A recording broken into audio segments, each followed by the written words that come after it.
The house had never been this quiet. Not the peaceful kind of quiet, the kind that carries echoes. Menez moved through the room slowly, as if she were a guest in her own life. Every corner reminded her of something Danish had done without ever asking for credit. The loose cupboard hinge, the cracked switchboard, the chipped mug he refused to throw away. She picked it up now. It was ugly, cheap, familiar. She placed it back carefully. As though it were fragile, Danish spent the night at a small guest house near his office. The room was clean, anonymous, temporary. He lay on the bed, staring at the ceiling fan, listening to its uneven rhythm. For the first time in years. No one depended on him that night. The realization was both painful and freeing. He closed his eyes. Sleep came late, morning arrived without ceremony. Menez woke up alone again. This time, she didn't expect Danish to be there.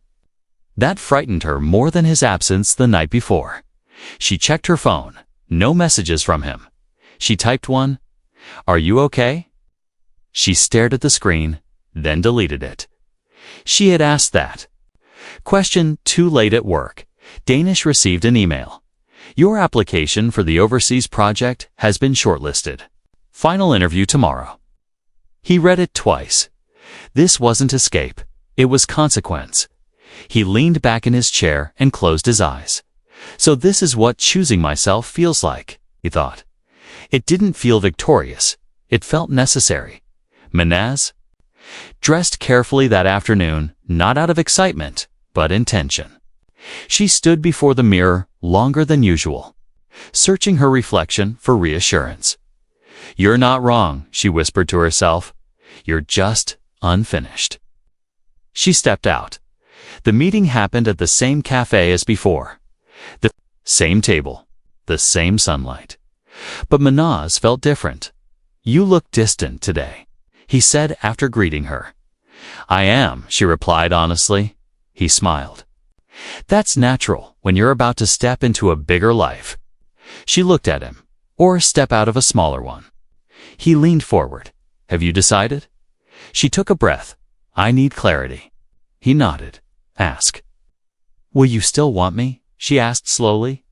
"If I'm no longer unsure?" He paused just a second too long.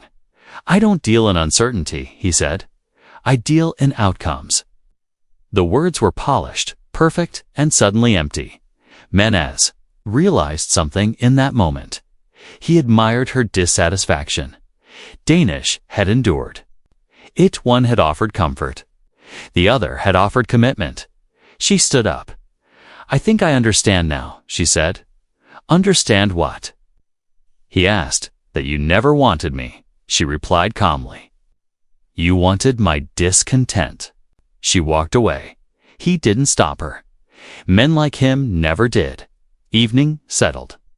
Gently over the city, Menez returned home. She walked into the bedroom and opened the wardrobe. Slowly, she took out the white dress, the one she had dismissed. The one Danish had remembered. She sat on the bed holding it and cried. Not loudly, not dramatically, but completely.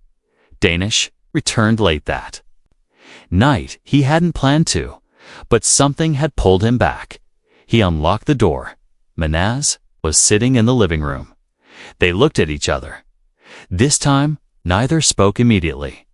"I didn't come to argue," Danish said finally. "Neither." "Did I?" she replied. He noticed her eyes. Red, honest. "I met him today," she said. Danish stiffened, but didn't interrupt. "And I walked away," she continued. His breath caught. "Not for you," she said quickly. "For myself," he nodded slowly. "That matters." "I don't expect forgiveness," she whispered. "I just didn't want silence to have the last word." Danish sat down across from her. "I applied for a project abroad," he said. "Might leave." The words hit her like cold water. "For how long?" she asked. "I don't know," she swallowed. "Are you leaving me?" Danish looked at her. "No," he said.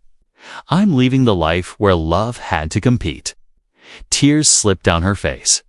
"I forgot what you gave me," she said. "Because it didn't shine." He smiled faintly. "Some things aren't meant to shine. They're meant to last." They sat in silence, but this time Mitt didn't hurt. Danish stood up. "I'll stay tonight," he said. "Not because everything is fixed, but because some endings deserve gentleness." Canis nodded. They didn't touch. They didn't promise. But something settled between them. Truth, later that night, as they lay on opposite sides of the bed, Manaz whispered, "What if I choose you too late?" Danish stared at the ceiling. Then, he said softly, "We'll both have to live with who we became." The camera pulls back slowly to people. One bed. A future uncertain, but honesty finally present. The house felt colder that morning, though the weather hadn't changed. Danish noticed it the moment he stepped out of bed. The air carried a strange distance, as if the walls themselves had learned to listen and judge. Manaz was already awake, sitting at the edge of the bed, tying her hair. "You're up early," he said. "So are you," she replied. Without looking at him, they moved around each other carefully, like strangers sharing borrowed space. No arguments, no affection. Coordination that frightened Danish silence used to be their refuge. Now, it felt like a verdict at breakfast. Manaz checked her phone repeatedly. "Is something important happening today?" Danish asked, trying to sound casual. She paused. "Why? You keep checking your phone." She locked the screen. "People have lives, Danish." "So do I," he said quietly. She didn't respond. Before leaving, she picked up her bag and hesitated. "I won't be back for dinner," she said. "Don't wait." Again, the sentence had started to feel permanent. Danish went to work, but work abandoned him. His body was present. His mind was somewhere else, watching Manaz walk away, again and again. During lunch, Salman noticed him staring at nothing. "You ever feel like you're losing something?" Salman asked. "But you can't prove it yet." Danish looked at him every day. That evening, instead of going straight home, Danish walked. No destination, just movement. He passed a jewelry store, then a restaurant, then a showroom filled with cars he would never afford. He didn't envy them. He just wondered why love seemed to come with conditions he had never agreed to. Manaz arrived at the restaurant precisely on time. He was already there. "Thank you for coming," he said, standing up. "I didn't come for you," she replied. Sitting down, "I came for myself." Kay smiled, not amused, not offended, just understanding. That's usually how important decisions begin. The place was elegant, but not loud. No pressure, no display. "I want to be clear," Manaz said. "I'm married." "I know," he replied. "And I'm not asking you to forget that." She narrowed her eyes. "Then what are you asking?" He leaned back slightly. "I'm asking you to stop pretending that your life is enough." The words were dangerous. She should have walked away. Instead, she listened. "You don't need to choose today," he continued. "I'm not here to steal you. I'm here to show you what's possible." She took a sip of water. Her hand trembled. Slightly. "What if possibility destroys everything?" she asked. He met her gaze. "Then what you had was already fragile." That sentence didn't sound cruel. It sounded logical. At home, darkness settled in quietly. Danish sat on the sofa. The TV on, but muted. He checked the time again. 9:12 p.m. He didn't call her. Somewhere inside him, a voice whispered, "If you have to ask for presents, you've already lost it." Manaz returned late. Danish didn't look up immediately. "You're home," he said finally. "Yes, did. You eat?" "Yes." Another lie. He stood up slowly. "Manaz, are you seeing someone?" The question hung between them like a fragile glass. Her face froze. "That's an unfair question," she said sharply. Is it? He asked, because it feels like a necessary one. She crossed her arms. You're imagining things? Then help me stop, he replied. She couldn't. Silence answered again. Danish nodded, as if confirming something he already knew. I don't know who I'm competing with, he said softly, but I know I'm losing. Her voice cracked. For the first time, this isn't about competition. Then why does it feel like I'm being replaced? He asked. She turned away. I can't do this tonight. She walked into the bedroom and closed the door. This time, the sound felt final. Inside the bedroom, Manaz leaned against the door. Breathing heavily, she hadn't planned for this. She hadn't planned to hurt him. I didn't cross a line, she whispered to herself. I just stood near it. Her phone buzzed. I hope you're okay. She stared at the message, then typed back. I'm scared. The reply came almost instantly. Fear usually appears right before freedom. Her chest tightened. Danish slept on the couch that night, not because he was asked to, because he couldn't lie beside someone who felt so far away. He stared at the ceiling, replaying every moment of their marriage, every sacrifice, every compromise. I gave her my whole life, he thought. Why does it feel like it wasn't enough? Morning came quietly. Manaz woke up alone in the bed, for the first time. She noticed the space. She sat up slowly, realizing something terrifying. She hadn't lost Danish yet, but she was no longer fighting to keep him. And that realization scared her more than guilt ever could. Morning entered the house gently, as if afraid to disturb what was already broken. Danish woke up on the couch with a stiff neck and heavy eyes. For a few seconds, he forgot where he was. Then, reality returned slow, merciless. He sat up and looked toward the bedroom door. It was closed. That door had never felt like a boundary before. Now, it felt like a verdict. He stood up, adjusted his shirt, and walked into the kitchen. Manaz was already there, pouring herself tea. They looked at each other, no anger, no accusation, just distance. You slept here, she said, stating a fact. Yes, he replied. Doing the same, she nodded, as if she had expected it. That hurt more than surprise would have. They drank tea in silence. No clinking cups. No routine. Comments. Even silence had learned to behave differently. Danish finally spoke. I won't ask again, he said calmly. But I need one thing from you. Manaz looked up. Honesty. Her fingers tightened around the cup. I've been honest, she said. No, Danish replied. You've been careful. The word landed hard. She looked away. At work, Danish requested a meeting with his manager, something he had postponed for years. I want to apply for the overseas project, he said. The manager raised an eyebrow. That's sudden. So is everything important, Danish replied. You know it means relocation. Long hours, pressure. Danish nodded. I already live under pressure. The manager studied him. We'll consider it. It wasn't approval, but it was movement, and for Danish, movement meant survival. Manaz spent the day restless. She cleaned the house aggressively, as if scrubbing surfaces could erase guilt. Every corner she cleaned reminded her of something Danish had fixed, repaired, carried. He had built this life quietly, and she had learned to walk over it just as quietly. Her phone buzzed. Dinner tonight. She stared at the message longer than usual, then typed, not tonight. A pause. Something wrong? She typed. Everything. The reply came slower this time. Then you should choose peace. She stared at the screen. Peace. Who decided what peace looked like? That evening, Danish came home earlier than expected. Manaz was surprised to see him.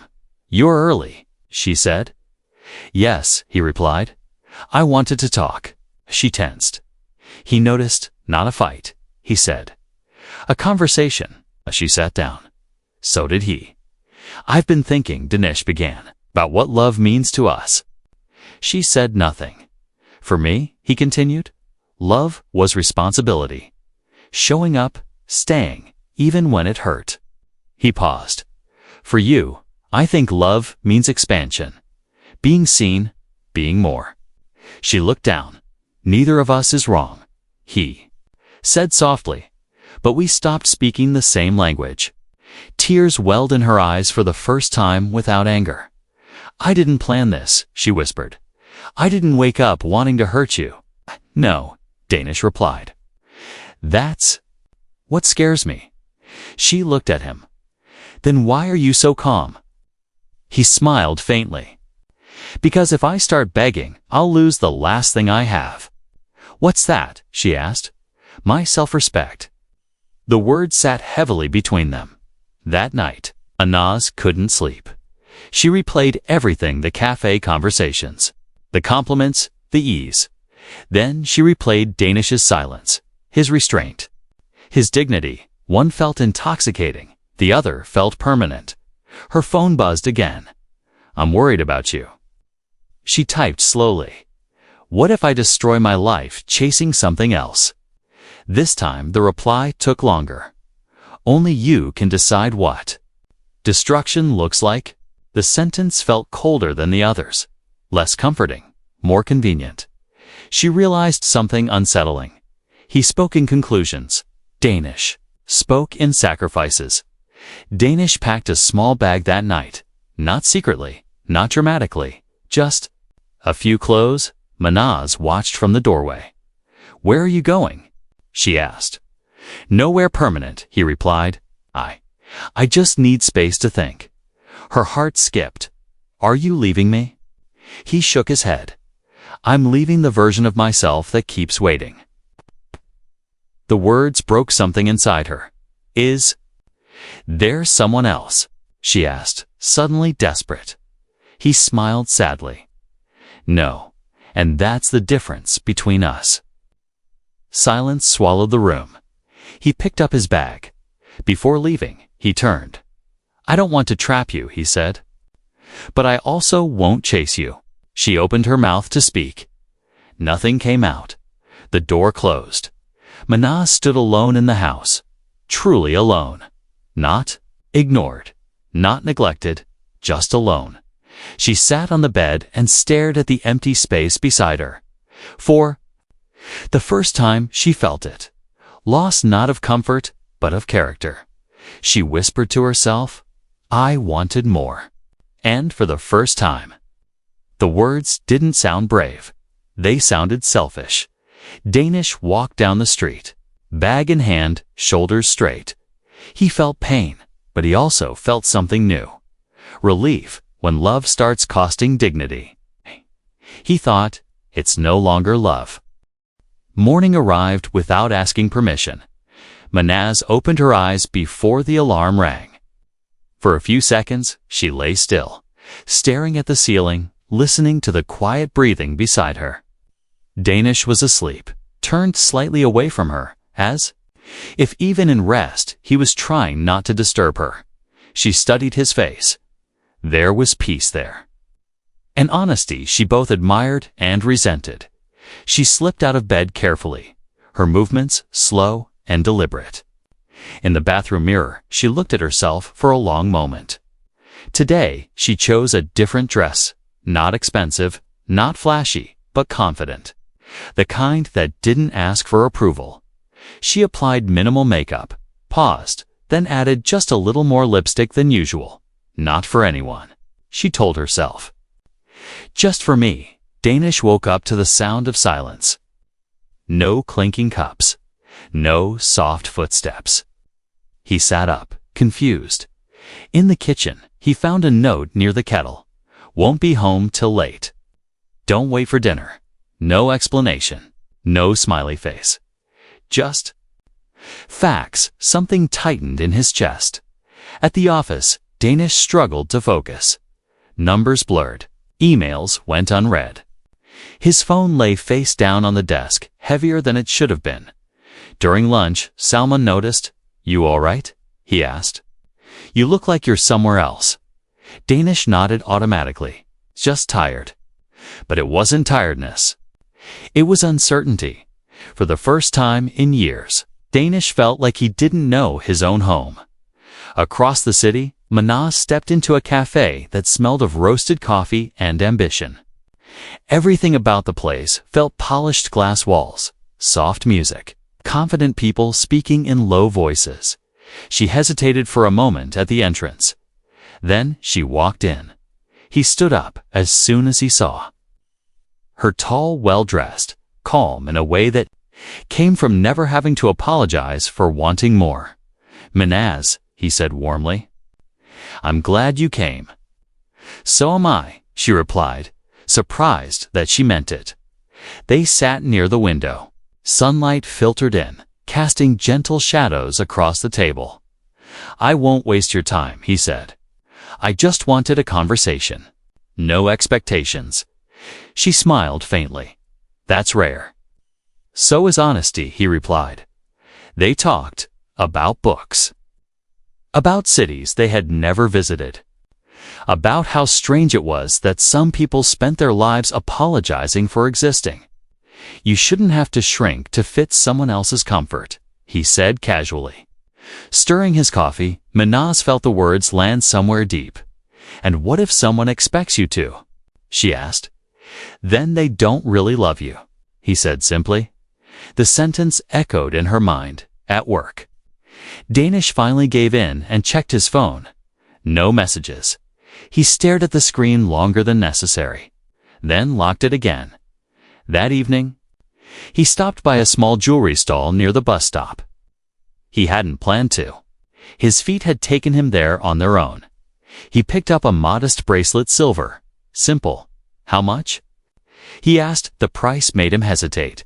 I'll take it, he said, after a pause. The vendor smiled. Danish didn't. Manas returned home after sunset. The house was quiet. Lights dim. Danish was sitting on the sofa, the TV off. You're back. Late, he said, standing up. I told you not to wait, she replied, placing her bag down. He nodded. I wasn't waiting, just sitting. There was something in his hand. I saw this, he said, holding out the bracelet. Thought you might like it. Manas looked at it. It was thoughtful. It was kind. But kindness wasn't what she had tasted today. It's nice, she said. That was all. Danish waited for more. There was nothing. Where were you? He asked, carefully. Out. With whom? She met his eyes. Does it matter? The question hurt more than an answer ever could. Yes, he said, quietly. It matters to me. She looked away. I needed space. Danish nodded slowly. From me. She didn't respond. That silence answered everything. Later that night, Danish sat alone on the balcony, the city lights blinking like distant stars. He turned the bracelet over in his hands. I give what I can, he whispered. Why does it feel invisible? Inside, Manas stood by the mirror again. This time, her expression was conflicted. Her phone buzzed. I enjoyed today. You deserve ease, she didn't reply. Instead, she placed the phone down and looked at her reflection. I'm not a bad person, she said aloud. I just want more. The words sounded convincing, but her heart wasn't convinced. Danish lay awake long into the night. He thought about promises, how easily they were made, how silently they broke. Love, he thought, shouldn't feel like competition. Beside him, Manas stared at the ceiling, replaying the day. For the first time, she realized something terrifying. She wasn't choosing between two men. She was choosing between two versions of herself, and whichever she chose, someone would be left behind. The morning air felt different, not heavier, not lighter, just unfamiliar. Manas woke up before Danish again, but this time she didn't move immediately. She lay still, staring at the pale light slipping through the curtains. Her mind was crowded thoughts, overlapping, voices arguing, justifications forming and breaking apart. She turned slightly. Danish slept with his arm resting awkwardly near her side. Not touching her, yet close enough to remind her of years spent together. Years of shared routines, shared struggles, shared silences. She gently moved away and sat up. Today, she knew something would shift. Danish woke later than usual. The bed beside him was empty. He sat up sharply, as if waking from a bad dream. In the kitchen, breakfast was already prepared. Toast, eggs, tea too. Perfect Menas stood by the window, her back to him. "You didn't wake me," he said. "You needed rest."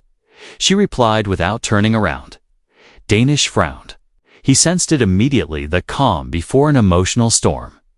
They ate together. No arguments. No tension.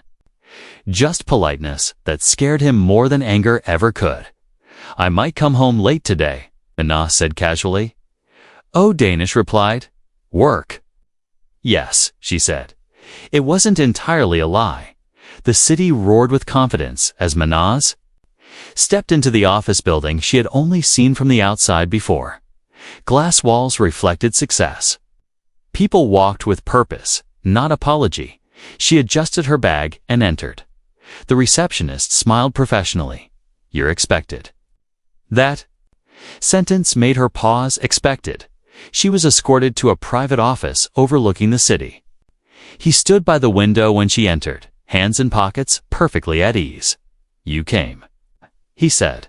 "You asked," she replied. He gestured toward a chair. "Sit. You look like someone who carries too much weight quietly." She didn't know how to respond to that. "I didn't invite you here to impress you," he continued. "I invited you because you seem restless." Menas crossed her legs, defensive. "You barely know me." He smiled slightly. People reveal more in silence than they realize. He spoke about opportunities, about growth, about how life rewards courage. "I believe," he said, "that some people are born to survive and some are born to live. You don't look like someone who is meant to just survive." The words landed softly, but their impact was sharp. At his office, Danish stared at his computer screen without seeing it. A single thought repeated in his mind like a warning bell. Something is wrong. During lunch, he tried calling me, Nez. No answer. He didn't try again. Pride, after all, was the only thing he still felt he owned. Evening arrived slowly, dragging shadows. Across the walls of their home, Menas returned after sunset. Danish was waiting. Not on the sofa. Not on the balcony. He stood near the door. "You said work," he said calmly. "It was work," she replied. "Where?"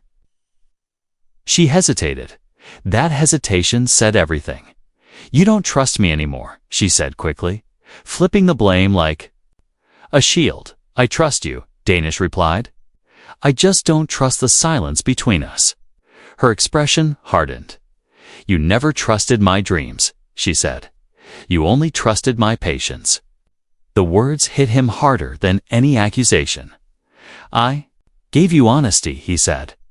"I gave you loyalty. And you gave me limits," she shot back. Silence exploded between them. Danish took a step back, so physically struck. "So this is about money," he said quietly. "No," Menas replied. "It's about dignity." His voice cracked. "Wasn't my struggle dignified?" She looked away. That answer hurt more than words ever could. Later that night, Menas sat alone in the bedroom.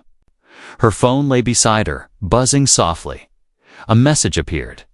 "You were quiet today. I hope I didn't push." She stared at the screen. Push. No one had ever pushed her before. She typed, "I don't want to be weak." The reply came quickly. "Wanting more doesn't make you weak. Settling does." Her chest tightened. Danish sat on the balcony again, watching the city breathe. He remembered when love had felt simple, when holding hands felt like enough. I'm losing her, he thought. And I don't know how to fight money. Inside, Manaz changed into her nightclothes slowly. She looked at herself in the mirror. I'm not betraying anyone, she whispered. I'm choosing myself. The words sounded rehearsed, as if she had practiced them in advance. That night, they slept in the same bed, but an invisible line had been drawn between them. A line neither wanted to admit existed, but both knew had already been crossed. Morning had arrived, but the house still felt dim, as if even sunlight hesitated before entering. The clock on the kitchen wall struck 7, its ticking echoing through the silence. It was the kind of silence that didn't calm you, it reminded you of everything left unsaid. Danish sat on a wooden chair near the door, polishing his shoes. His movements were quick and practiced, as though he was racing against time itself. Like every other morning, he was preparing for work. Simple clothes, a neatly pressed shirt, and tired eyes carrying the weight of responsibility. He picked up his wallet and opened it. He looked once, then closed it, then opened it again. This time staring longer. There were only a few notes inside, enough for necessities, never enough for dreams. Danish exhaled slowly and slipped the wallet back into his pocket, as if hiding it from his own disappointment. God will take care, he murmured under his breath. The bedroom door was half open. The sound of a hairdryer filled the room. Manaz stood in front of the mirror, perfectly dressed, perfectly styled. Her hair fell neatly over her shoulders, her makeup flawless. Yet beneath her eyes lay a faint exhaustion one no cosmetic could erase. She switched off the dryer and stared at her reflection, as if questioning it. What am I doing here? Her eyes seemed to ask. Her gaze shifted to the dressing table, where a few pieces of jewelry lay simple, modest. She picked up her ring, held it between her fingers for a moment, then placed it back down. Her face showed emotion, but no tears. From the kitchen came the smell of tea. Manaz Danish called softly. The tea will get cold. She didn't respond. A few moments later, she walked slowly to the dining table and sat down. Danish placed a cup of tea in front of her, along with 2 plain biscuits. I added extra sugar, he said, with a gentle smile. You like it that? Manaz picked up the cup, took a sip, then placed it back down. Just like every day, she said flatly. Same tea, same conversations, same life. Danish's smile weakened slightly. Sometimes sameness is good, he replied carefully. At least it brings stability. Manaz let out a brief laugh, but there was no happiness in it. Stability, she asked. Danish, do you really think a woman can survive on stability alone?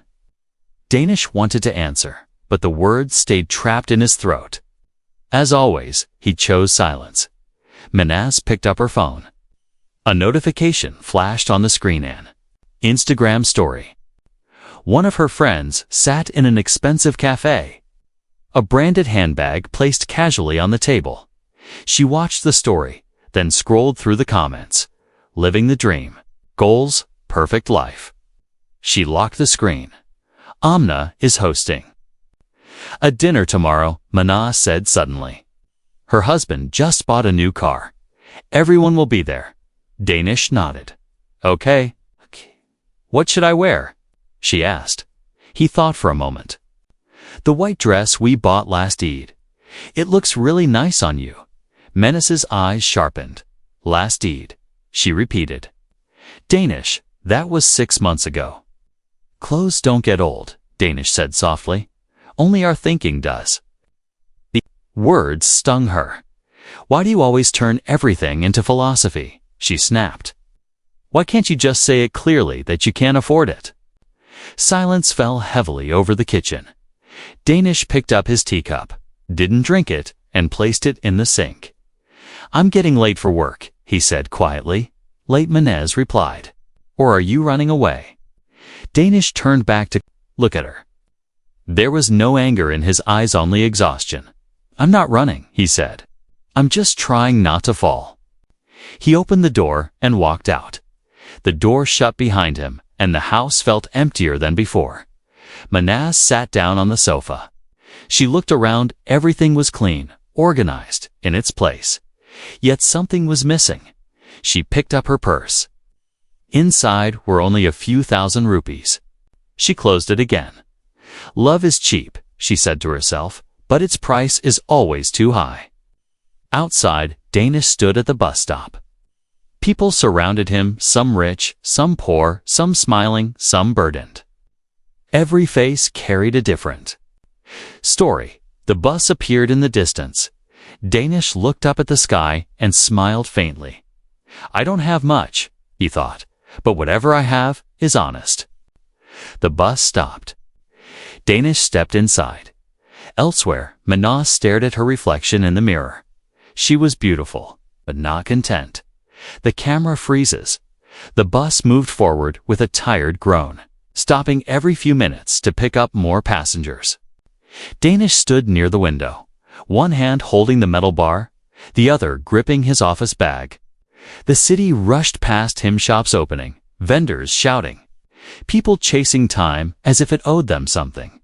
His reflection appeared faintly in the glass. For a moment, he didn't recognize himself.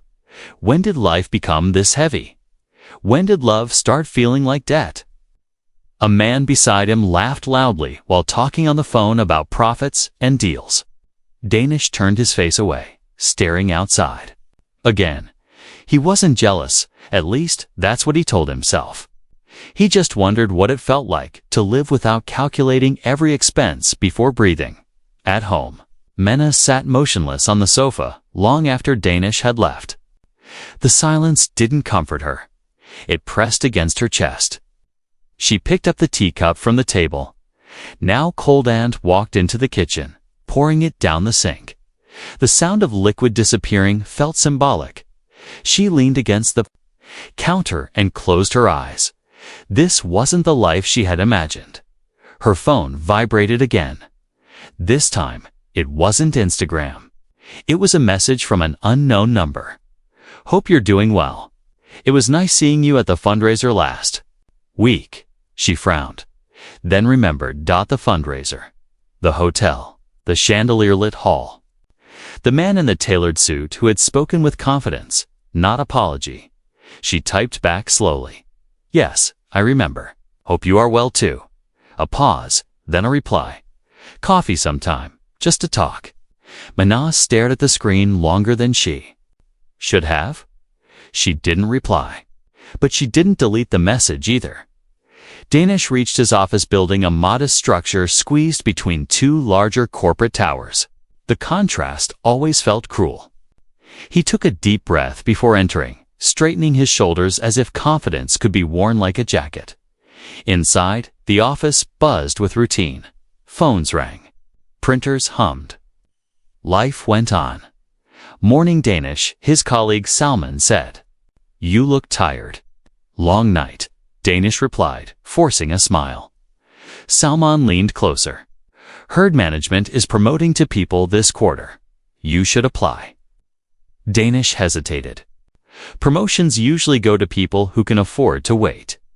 Salman laughed, thinking it was a joke. Danish didn't laugh with him. At his desk, Danish opened his drawer and pulled out a folded piece of paper, handwritten list. Rent, electricity, bill, gas, groceries at the bottom, written smaller. Manaz, he folded the paper again and pushed it back into the drawer. Back at home, Manaz stood in front of her wardrobe, sliding hangers left and right.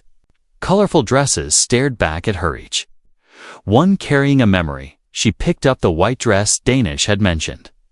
It was beautiful. It did fit perfectly. But it reminded her of compromises. Of smiling when she wanted to scream. She dropped it back and shut the wardrobe forcefully. Her phone buzzed again. "Did I say something wrong?" She typed. "No, I'm just busy." The reply came instantly. "Busy can be fixed. Unhappiness shouldn't be ignored." Her fingers froze. Who was this man to say that? And yet, why did it feel like he was saying exactly what she couldn't?